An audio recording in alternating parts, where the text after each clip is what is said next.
What's up guys, it's Elijah here, and today I'm going to be going over my 4-step plan to become Stephan and Jack Selby's personal executive assistant.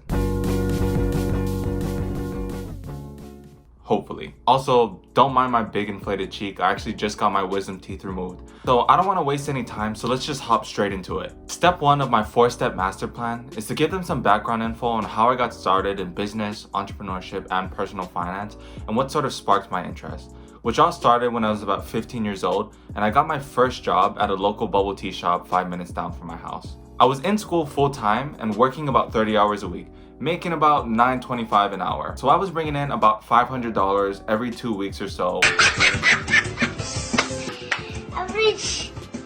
Which at the time seemed really great, considering I had literally no money to my name being a 15-year-old sophomore. But slowly I started to realize that the work and the effort that I was putting in wasn't equivalent to the money that I was getting out. I was working long hours, getting no breaks, and it was at a time where boba was just getting popularized here in Hawaii, so we were consistently battling a long line of raging customers. After slaving away for $9.25 an hour, I decided that I needed to figure out another way to make money. I knew that working at the boba tea shop wasn't going to get me the results that I wanted. So I ended up landing on what every single 15 to 16-year-old kid ends up doing, and that's selling food in high school. But I wanted to do something different. I wanted to do something that was unique to the market here in Hawaii to help me stand out.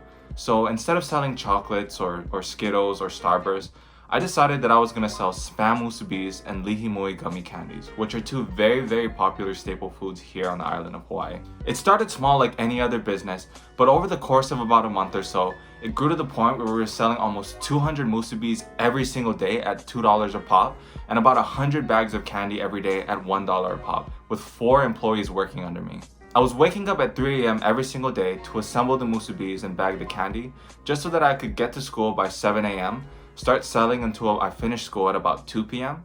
and then I would take a quick break, about 4 hours, and then from 6 p.m. to 10 p.m. I was prepping my rice, prepping the candy, and prepping the spam so that I could go ahead and start prepping the musubis the next day. After starting my small business, I went from making about $500 every 2 weeks or so to making about $500 almost every single day. It's raining on me, okay? And that's what sparked my passion for finance and entrepreneurship. And you might be thinking, how is that applicable to a personal executive assistant position? Well, I believe it showcases my ability to solve problems. I knew that working at the bubble tea shop was not giving me the results that I wanted. So instead of just sitting around and doing nothing about it, I came up with a creative solution, which was going to be selling musubis and Lihimui gummy bear candies to get the results that I wanted and deserved. And that's not even mentioning the discipline. I gave up the majority of my junior and my senior year in high school to run this business that I was passionate about. Now, if I were hiring an assistant, I think that these 2 traits would be a super valuable asset to add to my team. Now, step 2 of my master 4-step plan to become Stephan and Jack Selby's personal assistant is to talk about my experience in e-commerce, digital marketing, sales, managing a sales team. I'm not really too good with the titles, but why don't we just hop into it? So anyways, immediately after graduating high school, I took a pretty big financial hit. I was running my food business that was consistently generating 5 figures in revenue every single month to making almost nothing, and I knew that just getting another minimum wage paying job was gonna set me back.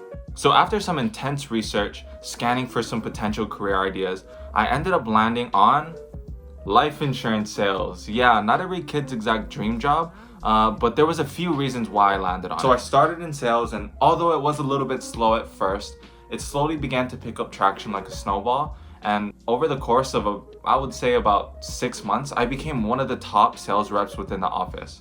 I was consistently hitting 4,000 ALP a week, which is a pretty big benchmark to hit in the industry, and I was almost selling completely referrals. So I was generating my own leads. I didn't have to ask for leads from the company.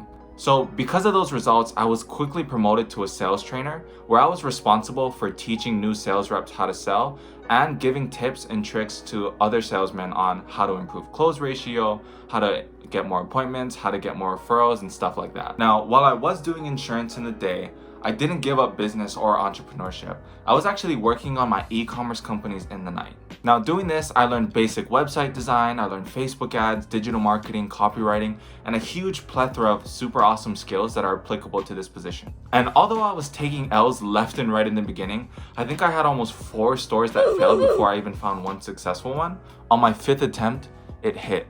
Our first day, we did about $50 in revenue, which was super awesome. About day 3, we were at $150 in revenue. About a week after, we were doing about $400 days. And by the end of the month, we were hitting $1,000 days on my e-commerce store.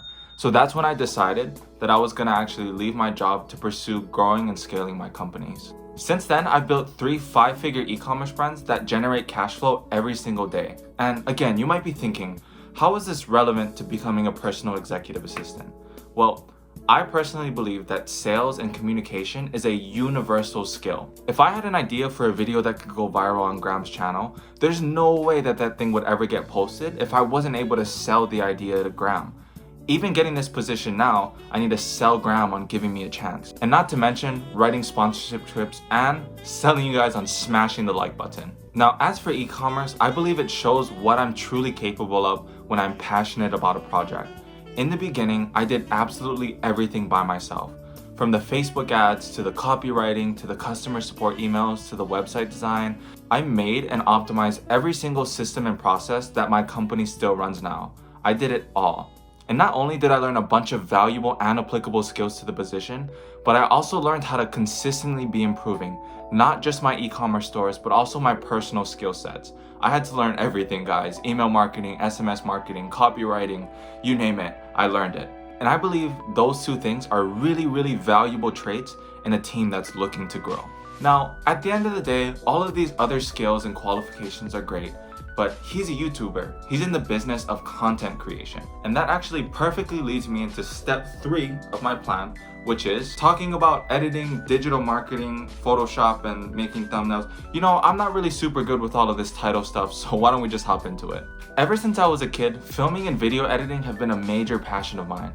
If you look on my Instagram, it's almost all videos, and I have videos dating all the way back from about 2014 when I was almost 12 years old. It's actually really cool because you can see the progress of my video editing over time all on my Instagram. Now, another pretty valuable skill that I have for YouTube content creation specifically is Photoshop. Now, there's not too much to say about this one, so I'm just gonna go ahead and put 6 thumbnails on the screen here. You can go ahead and pause and look at it. And the last skill, and I believe the most important skill that I have for YouTube content creation is digital marketing. Whoa, I know that may catch you off guard, but listen up. Digital marketing is the business of getting attention. How well you do is directly correlated to how much attention you can generate and how much attention you can keep. Call me crazy, but I think that business model is almost identical to the business model of being a YouTube content creator on getting views and gaining watch time. And I believe having somebody with a strong digital marketing background can be a very valuable asset to you and Jack. Now, the final step of my 4-step plan to become Graham Stephan and Jack Selby's personal executive assistant is to go ahead and tell them in person what I'm telling you guys here right now.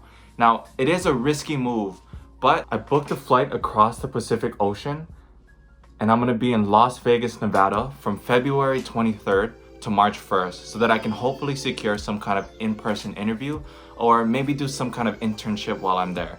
Now, I'm not expecting to get hired. All I want is the ability to show my skills and show what I can bring to the table in person to both Graham and Jack. And that's my 4-step plan to become Graham and Jack's personal executive assistant. At the end of the day, I believe I have a pretty consistent track record of some notable achievements. And from these notable achievements, I was able to learn a bunch of various skills that could be applied to the position, like sales, digital marketing, copywriting, etc. I'm a very driven individual and I've proved that if I believe in something, I'm gonna figure out a way to get it done, no matter what the circumstances are. And I'm passionate about business, finance, and entrepreneurship because it has changed my life. And I would love to get the chance to go ahead and share that same passion through Graham and Jack's videos to you guys. So Graham and Jack, I hope to talk to you guys soon. I'm gonna be in Vegas from February 23rd to March 1st. Alright, that was a good take. You wanna go ahead and get some Starbucks? I mean, I like Starbucks, but I'm more of a 20-cent iced coffee kind of guy.